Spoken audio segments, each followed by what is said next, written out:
ada 3 kasus besar yang harus kita ungkap, dan kita harus bersama-sama, dan tidak bisa kita biarkan polisi ini sendiri, apalagi kalau kita biarkan Kapolri ini sendiri bersama dengan Menko Polhukam dan Presiden kita, karena taruhannya ini negara. Ada 3 pakar. Yang 2 sedang jalan, yang 1 ini belum. Padahal ini concern kita. Saya mau mulai, pakar. Yang pertama adalah peristiwa tanggal 8 Juli yang kami laporkan pada tanggal 18 soal pembunuhan berencana, pembunuhan dan penganiayaan berat junto pasal 55 dan pasal 5. Walaupun laporan kami sebenarnya bukan hanya 1, tapi yang diterima hanya 1 itu, karena buktinya sesuai dengan persyaratan itu yang bisa kami penuhi. Sebenarnya ada laporan soal pencurian handphone dan juga ada prestasi. Yang kedua juga ini menjadi penting karena korbannya bukan hanya Brigadir Joshua, tapi seluruh rakyat, dan merusak semua sendi-sendi yang kita perjuangkan, pakar, yaitu tindak pidana hoax yang dilakukan pada tanggal 11. Hoax ini terkonfirmasi dengan penjelasan Kapolri. Hoax, ya tegas, kan? Kalau mau ngomong pasal, ya tentu biasanya pasal 28 dan pasal 45. Hoax ini ternyata bukan hanya melalui media sosial, tapi institusi ini terlibat mengumumkan, bahkan berlapis-lapis, mulai dari Kapolresnya, Karo, Penmasnya. Dan yang lebih menyedihkan saya adalah keterlibatan dari penasihat Kapolri yang sudah disebutkan di mana-mana oleh media. Ya. Pak Fahmi, 2 penasihat itu sudah bicara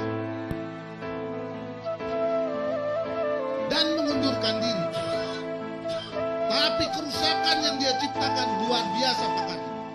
Dan saya kira Pak Karni dan saya dan teman-teman lain, Forum Pemret, teman-teman aktivis yang ingin memperjuangkan bagaimana supaya ITE ini tidak menyasar dan mengorbankan banyak orang, sekarang justru seluruh rakyat Indonesia yang menonton dan mendengar peristiwa ini terkena hoax. Terkena hoax, saya ulangi lagi. Ini peristiwa besar yang korbannya banyak sekali. Memang tidak berdarah-darah, tapi kerusakannya sangat luar biasa, Pak Karni. Jadi kita harus konsolidasi menyelesaikan ini. Dan tidak bisa hanya pengunduran diri. Nanti saya akan bicara soal bagaimana menyelesaikan ini. Nah, yang ketiga adalah obstruction of justice. Bagaimana barang-barang bukti ini dirusak dan hilang. Bagaimana olah TKP itu hancur-hancuran. Dan spekulasi sekarang muncul di mana-mana. Karena banyak orang mulai menekan, mencoba bertanya-tanya, terus-menerus soal motif. 3 ini sangat mempertaruhkan institusi Polri dan bisa merusak citra dan marwahnya yang terus-menerus kita bangun. Dan proses ini tentu akan berakibat fatal terhadap proses penegakan hukum dan terakhir nanti di pengadilan. Pak Karni bisa bayangkan seperti diskusi-diskusi kita yang lalu. Bagaimana ada kelompok-kelompok orang-orang pintar, bahkan polisinya polisi. Ya, saya mau mengutip dewanya polisi, justru melakukan kegiatan-kegiatan yang menghancurkan institusi kita dan negara ini. Jadi mari kita rapatkan barisan untuk memperbaiki keadaan ini, karena pertaruhannya ini bukan hanya kasus Brigadir Joshua. Ini kasusnya sudah semakin berat akibat dari ulah-ulah yang orang-orang yang kita percaya untuk menunaikan tugas, tetapi justru melakukan tindak pidana yang menghancurkan institusi, kewibawaan proses penegakan hukum kita dan negara ini. Karena itu Pak Karni, tentu sebagai orang yang diberikan mandat dan kuasa dan sebagai pelapor, saya harus menyelesaikan perjalanan ini sampai selesai, sampai berkas perkara ini dibawa ke pengadilan. Dan di situ hati saya sedih sebagai orang yang berpengalaman menangani kasus pidana dan terus mengawalnya agar masyarakat mendapatkan keadilan, fairness. Pengadilan kita juga berdiri tegak, sekarang mulai juga dipertaruhkan. Karena itu saya tidak mau goyang ke kiri ke kanan, saya harus berkonsentrasi terhadap penyelesaian berkas ini, di mana barang buktinya hilang, olah TKP-nya hancur-hancuran dan lain sebagainya. Nah, karena rekan saya tadi sudah ngomong soal, selain laporan kami mulai terkuak, ternyata sekarang mulai juga dibicarakan TKP ada di Magelang. Saya ulangi lagi, TKP ada di Magelang. Ya. Jadi jangan hoax yang satu ditutupi juga dengan hoax yang lain. Tadi kan Bang Kani bicara soal bagaimana teknik berbohong terus-menerus dan mencoba mengcovernya dengan bahan-bahan yang bagus. Ya. Rakyat sudah jadi korban hoax. Proses penegakan hukum ini sudah jadi korban karena olah TKP dihancurkan oleh orang-orang yang terdidik untuk mengolah TKP. Yang terdidik bagaimana mengamankan dan mengolah barang bukti. Yang paling menyedihkan dan menakutkan kita, saya kira, senjata, pistol yang telah dipakai untuk membunuh di hadapan kita semua. Ini sangat mengerikan. Maka menurut saya yang kedua, tugas kita yang berat, dan saya minta saya tidak sendirian. Makanya adalah teman saya dan juga kita sama-sama berjuang dengan teman-teman yang lain, ya, orang teman-teman media dan juga medsos, ya. Jangan dibiarkan hoax ini, apalagi sudah dilakukan oleh institusi kepolisian yang harusnya kita percaya justru menyebarkan dan memproduksi hoax. Hentikan ini semua. Saya mau mengingatkan kepada masyarakat dan teman-teman semua yang mengambil keuntungan baik secara ekonomi maupun secara politik. Kami sebagai penasihat hukum keluarga pernah mensomasi dan mengingatkan kepada semua pihak agar jangan mengulangi lagi hoax soal menembak. Karena itu saya minta institusi ini, Pak Kapolri, bukan hanya menjelaskan seperti kemarin, tapi bagaimana memperbaiki hoax ini. Ada restoratif justice, tapi saya minta jangan diulangi lagi oleh pejabat-pejabat di negara ini yang kita berikan mandat. Seolah-olah sudah selesai kalau dia mengundurkan diri, padahal kerusakannya sudah sangat luar biasa. Ya, jangan mau minta pertanggungjawabannya, termasuk pertanggungjawaban hukum.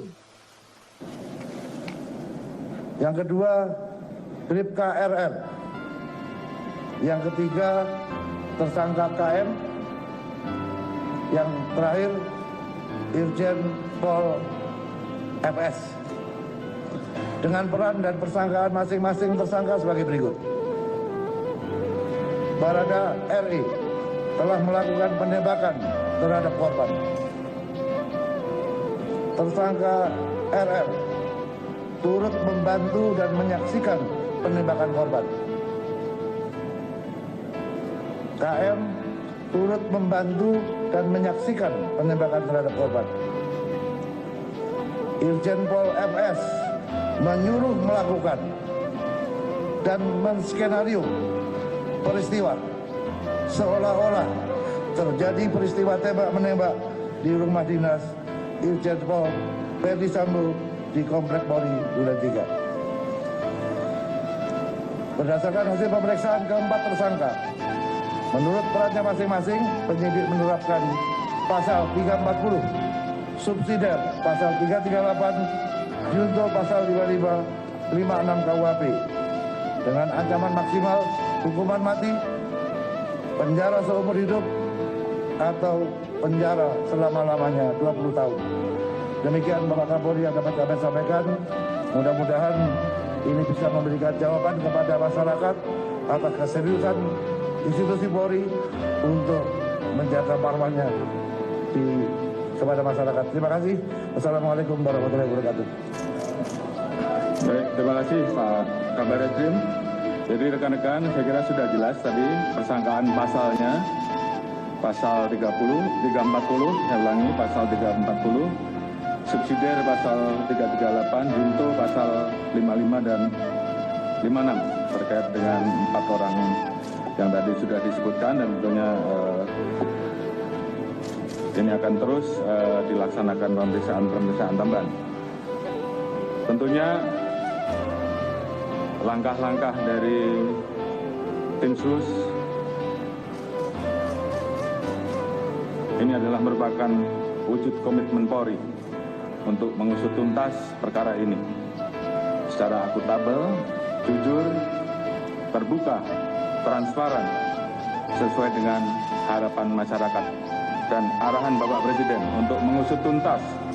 Jangan ragu-ragu, jangan ada yang ditutup-tutupi, ungkap kebenaran sehingga dapat dipertanggungjawabkan kepada publik. Terkait dengan hambatan upaya untuk menyalahkan barang bukti, saya minta kepada tim sus juga lakukan pemeriksaan terhadap saudara FS. Apakah ada perintah dari yang bersangkutan, dan tolong segera laporkan hasilnya. Kemudian tentunya tim sus, karena ini sudah menjadi perhatian publik, saya minta untuk betul-betul segera bisa diselesaikan, terus bekerja keras, sehingga betul-betul kita profesional, akuntabel, dan tentunya pendekatan saintifik yang tentunya akan kita pertanggungjawabkan betul-betul bisa dilakukan dengan profesional. Dan harapan kita semua tentunya kasus ini bisa segera tuntas dan segera kita limpahkan kejaksaan untuk segera bisa diproses sidang. Kemudian terkait dengan temuan-temuan pelanggaran kode etik maupun pelanggaran pidana lain yang ditemukan agar segera dituntaskan dan segera diproses, apakah itu dengan proses pidana atau proses etik untuk segera bisa di sidang etik ataupun segera dituntaskan untuk diproses dan diajukan ke kejaksaan. Tentunya ini menjadi komitmen kami, komitmen Polri untuk betul-betul bisa menjaga marwah dan nama institusi Polri. Tentunya terima kasih tadi disampaikan oleh Pak Irwasum, sekali lagi dukungan dari masyarakat, support dari masyarakat dalam memberikan semangat kepada kami untuk mengungkap agar fakta ini menjadi terang benderang, dan ini bagi kami merupakan bentuk kecintaan terhadap institusi Polri. Mungkin itu yang bisa saya sampaikan. Terima kasih. Wassalamualaikum warahmatullahi wabarakatuh. Silakan.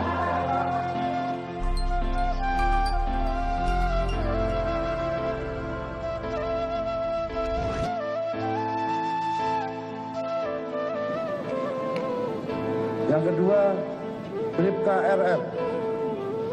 Yang ketiga, tersangka KM. Yang terakhir, Irjen Pol FS. Dengan peran dan persangkaan masing-masing tersangka sebagai berikut. Barada RI telah melakukan penembakan terhadap korban. Tersangka RR turut membantu dan menyaksikan penembakan korban. KM turut membantu dan menyaksikan penembakan terhadap korban. Irjen Pol FS menyuruh melakukan dan menskenario peristiwa seolah-olah terjadi peristiwa tembak-menembak di rumah dinas Irjen Pol Verdi Sambo di Komplek Polri Duren 3. Berdasarkan hasil pemeriksaan keempat tersangka, menurut perannya masing-masing, penyidik menerapkan pasal 340, subsidiar pasal 338, junto pasal 55, 56 KUHP dengan ancaman maksimal hukuman mati, penjara seumur hidup, atau penjara selama-lamanya 20 tahun. Demikian Bapak Kapolri yang dapat kami sampaikan. Mudah-mudahan ini bisa memberikan jawaban kepada masyarakat atas keseriusan institusi Polri untuk menjaga marwahnya kepada masyarakat. Terima kasih. Wassalamualaikum warahmatullahi wabarakatuh. Baik, terima kasih Pak Kabar Eskrim. Jadi rekan-rekan, saya kira sudah jelas tadi persangkaan pasalnya.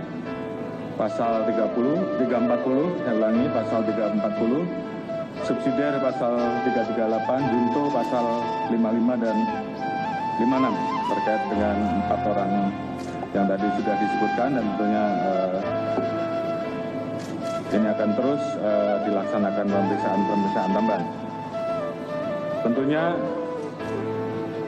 langkah-langkah dari tim sus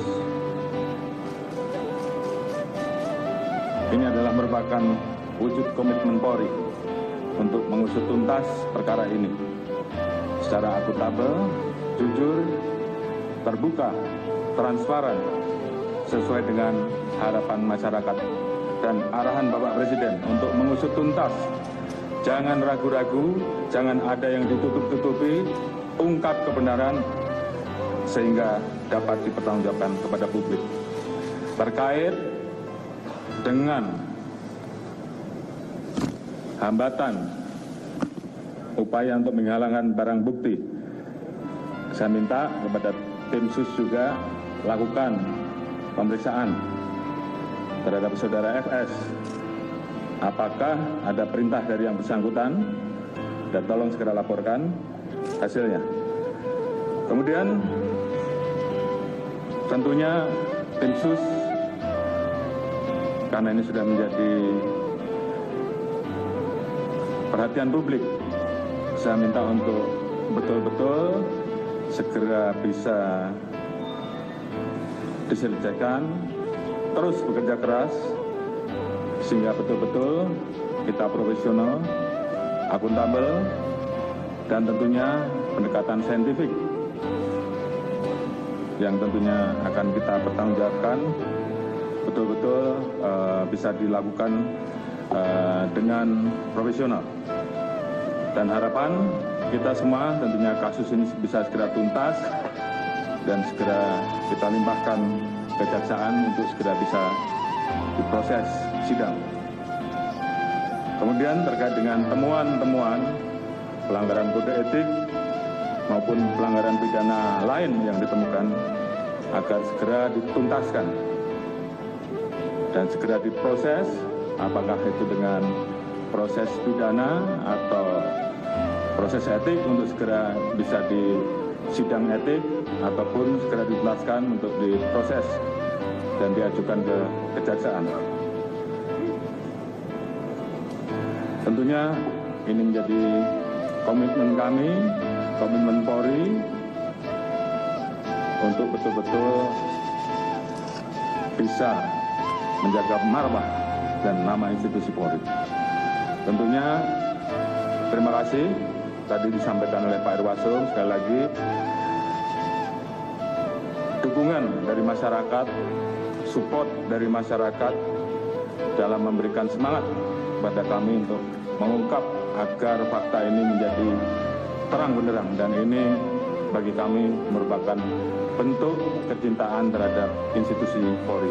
Mungkin itu yang bisa saya sampaikan. Terima kasih. Wassalamualaikum warahmatullahi wabarakatuh. Silakan.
melakukan tes PCR masuk ke dalam rumah Ferdi Sambo.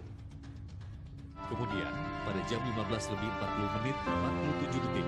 mobil MPV hitam yang menggunakan Putri Chandrawati juga tiba di rumah Jalan Saguling 3.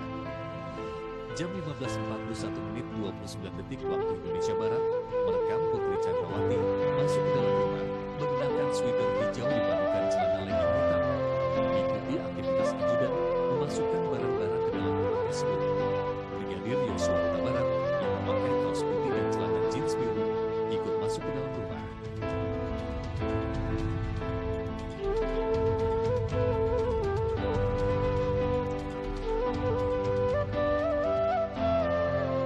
Kemudian, terlihat Putri Chandrawati melakukan tes swab PCR di teras rumah.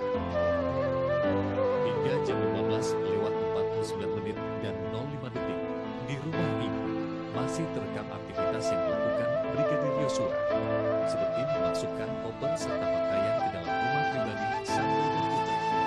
CCTV juga merekam Brigadir Yosua dan Barada Richard Eliezer ikut melakukan tes PCR hingga keduanya terlihat keluar dari dalam rumah Sambo. Pada jam 17:05:32, Putri Chandrawati dengan busana yang sama berjalan keluar menuju mobil MPV hitam. Pada jam 17:10:03, tampak Ferdi Sambo keluar dari dalam rumah menuju ke mobil SUV hitam. Kembali ke rekaman CCTV. CCTV di Kompleks Duren 3 merekam mobil SUV hitam yang ditumpangi Ferdi Sambo dikawal motor patwal melewati Jalan Duren 3 Barat arah ke rumah dinasnya yang kini disebut sebagai tempat kejadian perkara di mana Brigadir Yosua tewas. Di antara waktu inilah, sekitar jam 17:06 hingga sebelum jam 17:23, Brigadir Nofriansah Yosua Huta Barat diduga dieksekusi Barada Richard Eliezer atas perintah atasannya Irjen Ferdi Sambo. Pada jam 17:23:18, tampak Putri Chandrawati datang kembali ke rumah pribadinya di Jalan Saguling 3. Namun, Putri datang memakai busana yang berbeda dari sebelumnya. Ia datang memakai set baju piyama dengan celana pendek berwarna hijau. Mulai saat itu, CCTV di kediaman pribadi Sambo dan Putri Chandrawati sudah tidak pernah merekam kehadiran sosok Brigadir Yosua.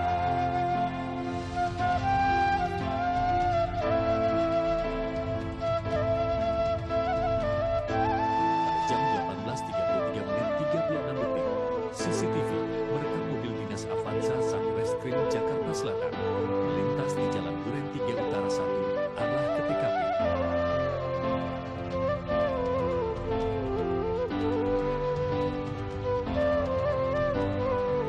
Selain itu, ada pula mobil Pajero Provos diikuti ambulans, mobil Avanza hitam dan mobil Grand Vitara Provos melintas di Jalan Duren 3 Utara mengarah keluar dari Kompleks Polri.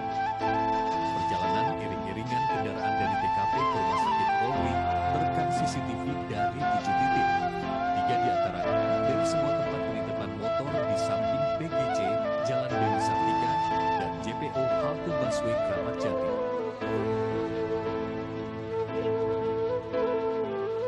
Real-time CCTV pada jam 20:16:45 merekam rombongan mobil Pajero Provos, ambulans, mobil Avanza hitam, serta mobil Grand Vitara Provos mulai memasuki area Rumah Sakit Polri.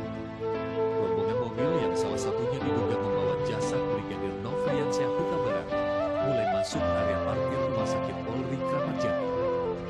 Saat masih hidup, Brigadir Yosua hanya terekam berada di rumah pribadi Sambo dan Putri di Jalan Saguling 3. Tidak ada rekaman CCTV yang memperlihatkan aktivitas Brigadir Yosua, Ferdi Sambo serta Putri Chandrawati pada 8 Juli 2022 di rumah dinas Ferdi Sambo di Kompleks Polri Duren 3, tempat di mana Brigadir Nofriansah Yosua Huta Barat dinyatakan tewas.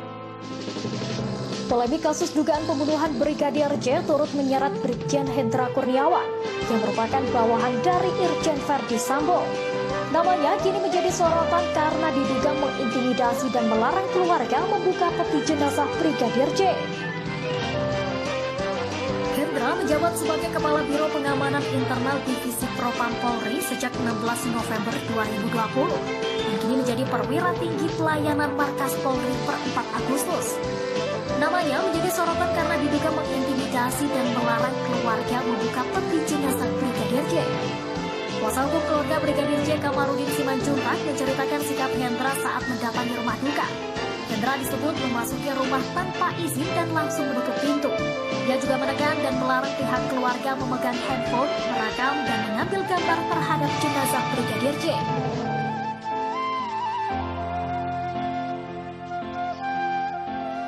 Satu persatu fakta kasus penembakan Brigadir J terus terungkap. Hal ini tidak lepas dari kerja keras tim sus penegakan Polri Jenderal Listio Sigit Prabowo hingga Baradae memberanikan diri membenarkan fakta kasus ini setelah tim sus mendatangkan orang tuanya.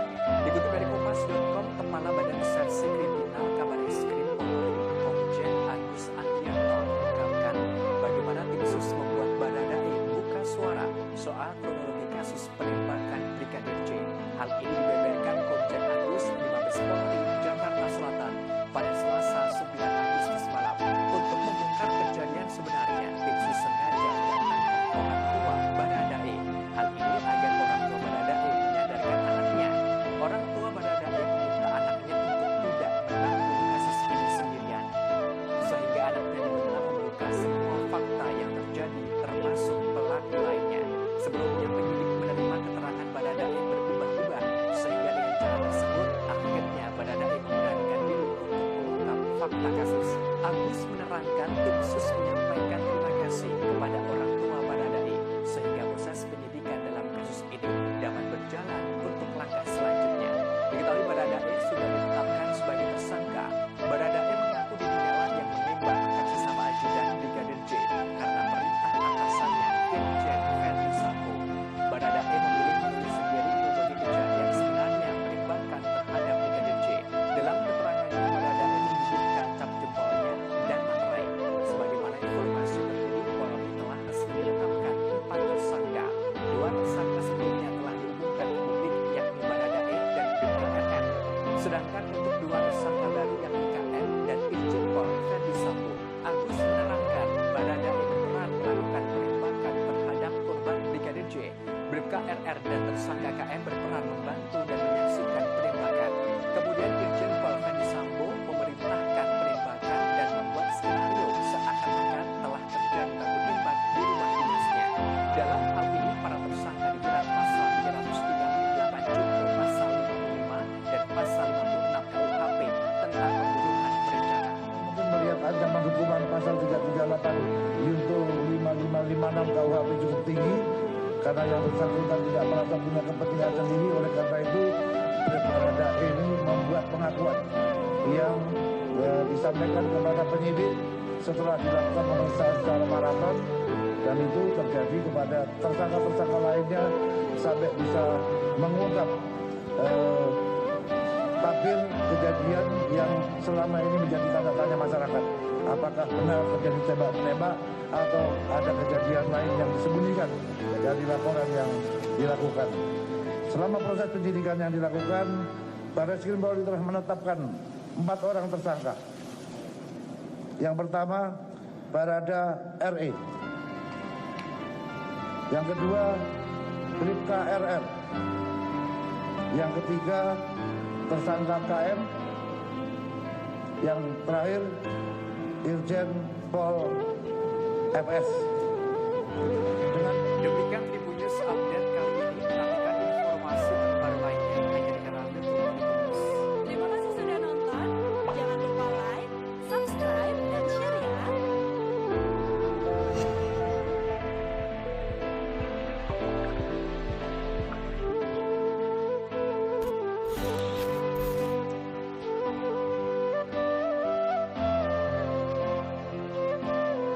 Rekan-rekan sekalian, pada siang hari ini kami dari Polres Metro Jakarta Selatan akan menyampaikan rilis terkait dengan peristiwa di Duren 3, tepatnya di rumah petinggi Polri. Jadi kejadian pada hari Jumat kira pukul 17.00. Jadi pada saat itu kami Polres Metro Jakarta Selatan mendapat laporan dari masyarakat. Masyarakat yang melapor adalah kebetulan pejabat Polri, yaitu Bapak Kadif Propam, tentang adanya kejadian di rumah beliau. Atas laporan tersebut kemudian kami Kasat Reskrim memimpin tim untuk melakukan pengecekan TKP dan melakukan olah TKP. Setelah itu prosedur biasa kami dilaporin oleh Kasat Reskrim dan kemudian kami juga melakukan pengecekan ke TKP dan memimpin mengawasi para penyidik melakukan olah TKP di sana. Jadi prosedur ini memang sama normal seperti peristiwa lain, bukan karena Pak Kadif Propam yang melapor, tapi semua masyarakat kita anggap sama, ada asas equality before the law. Pada saat kami melaksanakan olah TKP, di TKP kami menemukan seorang yang sudah tergeletak dengan berlumuran darah, berada di dekat tangga naik ke atas, tepatnya arah masuk ke kamar mandi yang ada di bawah tangga. Dari situ kemudian kami prosedural melakukan menghubungi tim Inavis, kemudian tim Inavis dan identifikasi datang dan melakukan olah TKP bersama, dan kemudian kami juga menghubungi Palang Hitam untuk nantinya membawa jenazah tersebut ke rumah sakit untuk dilakukan otopsi. Dari hasil proses olah TKP yang kami lakukan, kami di sana menemukan beberapa barang bukti, baik itu senjata maupun selongsong serta proyektil peluru. Dari apa yang kami lakukan, maka kami melihat bahwa di tempat tersebut diduga terjadi peristiwa pidana, sehingga kemudian kami melakukan proses olah TKP secara teliti, di mana kami melihat bahwa proses ini dari saksi yang pertama kali melihat peristiwa tersebut, saksi R yang sudah kami lakukan pemeriksaan saat ini, melihat bahwa pada saat itu Brigadir J itu melakukan penembakan terlebih dahulu ke arah Barada RE. Dari situlah kemudian kami melakukan pendalaman dan didapat suatu hasil pemeriksaan yang kami lakukan bahwa pada saat itu Brigadir J itu masuk ke kamar pribadi yang saat itu ada Ibu Kadif Propam. Perlu rekan-rekan ketahui bahwa rumah tersebut adalah rumah singgah. Jadi selama pandemi, rumah tersebut dipakai oleh keluarga tersebut untuk melakukan isolasi mandiri apabila ada anggota keluarganya yang baru saja pulang dari luar kota, melakukan tes PCR, kemudian sambil menunggu hasil PCR keluar, maka akan melakukan isolasi di rumah tersebut. Sehingga rumah tersebut adalah rumah persinggahan. Sebenarnya rumah aslinya sendiri kurang lebih 1 km dari rumah tersebut. Setelah berada di kamar sambil menunggu karena lelah mungkin pulang dari luar kota, ibu sempat tertidur. Nah, pada saat itu tidak diketahui oleh orang lain, tiba-tiba Brigadir J masuk dan kemudian melakukan pelecehan terhadap ibu. Ibu sempat teriak dan kemudian sempat minta tolong ya kepada personel lain yang memang berada di rumah tersebut. Jadi ibu teriak minta tolong kepada saudara RE dan saudara R. Berapa kali minta tolong dan teriakan ini rupanya membuat saudara J mungkin panik, sehingga pada saat itu juga mendengar ada suara langkah yang turun dari kebetulan saudara RE berada di lantai 2 rumah tersebut bersama dengan saksi K. Dari situ kemudian saudara RE karena berada tangganya itu letter L, ya, baru separuh tangga kemudian melihat saudara J keluar dari kamar tersebut menanyakan ada apa. Bukan dijawab, tapi dilakukan dengan penembakan. Pada saat itu tembakan yang dikeluarkan atau dilakukan oleh saudara J tidak mengenai saudara RE, hanya mengenai tembok. Sehingga saudara RE berlindung di balik tangga yang arah naiknya.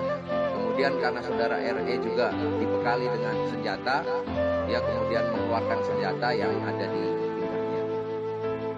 Nah, ini kemudian terjadi penembakan, di mana beberapa kali kalau kita lihat dari TKP kami menemukan adanya bekas tembakan di tembok yang ada di tangga itu sebanyak 7 bekas atau titik tembakan. Kemudian kami juga menemukan berdasarkan hasil otopsi, ini ada hasil otopsi tapi masih sementara ya. Jadi karena masih sementara tidak akan kami bacakan semua. Namun kami sudah mendapatkan dari Rumah Sakit Polri Kramat Jati, di mana dari hasil otopsi tersebut disampaikan bahwa ada 7 luka tembak masuk dan 6 luka tembak keluar, dan 1 proyektil bersarang di dada. Perlu kami jelaskan bahwa saudara RE itu menggunakan senjata Glock 17 dengan magazen maksimum 17 butir peluru. Dan kami menemukan di TKP bahwa barang bukti yang kami temukan tersisa di dalam magazen tersebut 12 peluru. Artinya ada 5 peluru yang dimuntahkan atau ditembakkan. Sedangkan saudara J itu kami menemukan atau mendapatkan fakta bahwa yang bersangkutan menggunakan senjata jenis HS, 16 peluru di magazennya, dan kami menemukan tersisa 9 peluru yang ada di magazen. Artinya ada 7 peluru yang ditembakkan, dan ini sesuai dengan apa yang kami temukan di TKP bahwa di dinding kami menemukan ada 7 titik bekas tembakan yang ada di dinding tembok tersebut.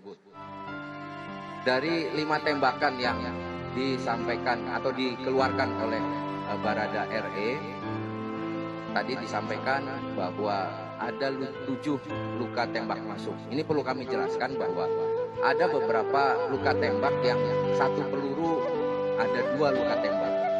Jadi yang pertama pada kelingking atau jari manis di sini itu sempat karena posisi saudara RE menggenggam senjatanya dengan 2 tangan, kemudian peluru yang ditembakkan oleh saudara RE itu saudara J menembakkan dengan menggunakan 2 tangan. Peluru yang ditembakkan oleh saudara RE itu mengenai kelingking dan tembus sampai ke badannya, sehingga itu dihitung 2. Kemudian ada juga peluru yang mengenai lengan sebelah dalam juga tembus ke tubuhnya, jadi itu dihitung 2. Begitu pula ada 7 tembak keluar, itu juga sama dihitung dari 6 tembak keluar karena 1 bersarang. Jadi yang dari kelingking tadi 1 masuk dihitung 1 lagi keluar. Kemudian yang di telapak sini pergelangan juga 1 masuk dihitung 1 keluar. Itu rekoset yang itu meninggalkan luka mungkin seperti sayatan. Dari apa yang kita lakukan, kemudian kami saat ini sedang melakukan pemeriksaan uji balistik terhadap barang bukti yang kami temukan. Ya, ini tadi 2 senjata, yaitu senjata Glock dan senjata HS, serta kami juga mengirimkan proyektil maupun selongsong peluru ke Puslapor Polri, dan nanti kami akan menunggu hasilnya. Selain itu juga kami masih menunggu hasil otopsi yang akan dikeluarkan secara resmi oleh Rumah Sakit Polri Kramat Jati terhadap jenazah yang dicopot dari Karoprovos di Propam Polri, Brigjen Benny Ali dimutasi sebagai Patian Mapolri. Dikutip dari Tribun News, Brigjen Benny Ali lahir di Tanjung Karang, Lampung pada tanggal 27 September 1968. Sehingga saat ini, Jenderal Bintang 1 Dalam kasus tewasnya Brigadir J, 2 diantaranya berperan untuk meminta adik Brigadir J menandatangani surat. Kamarudin mengungkap Benny Ali disebut memanggil adik Brigadir J, Bribda LL, untuk datang ke Rumah Sakit Polri Kramat Jati saat proses otopsi pertama. Sesampainya di sana, Bribda LL diminta untuk menandatangani sebuah kertas yang tak jelas isinya. Bribda LL baru mengetahui isi dari kertas tersebut terkait pemeriksaan tewasnya Brigadir J. Saat itu Bribda LL mau tak mau menandatangani surat tersebut lantaran yang menyuruh adalah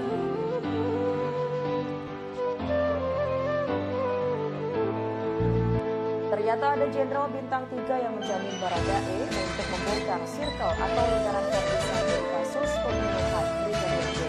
Sebab sejak awal Baradae sudah mengakui bahwa dia adalah orang yang menembak Brigadir J. Sosok Jenderal Bintang 3 yang menjamin Baradae ialah Kepala Badan Reserse Kriminal Komjen Agus Andrianto. Hal itu terucap secara tak langsung dari mulut Kabar Eskrim saat mengumumkan penetapan tersangka Verdi Sambo. Hal itu yang membuat Baradae mencabut pernyataan sebelumnya dan mengungkap fakta-fakta baru hingga mengungkap circle Verdi Sambo. Pengakuan terbaru Baradae membuat kasus pembunuhan Brigadir J menjadi terang benderang.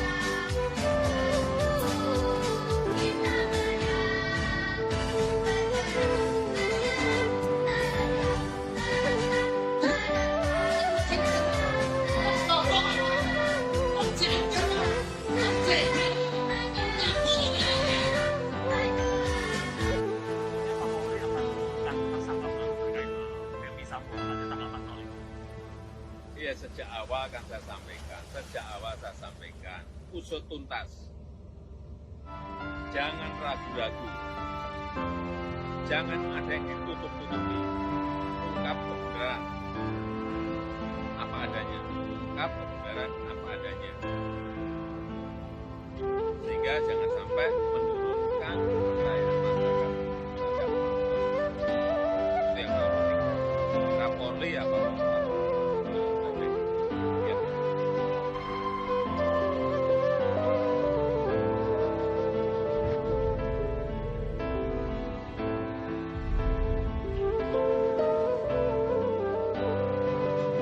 sejak awal saya sampaikan, usut tuntas. Jangan ragu-ragu. Jangan ada yang ditutup-tutupi. Ungkap kebenaran.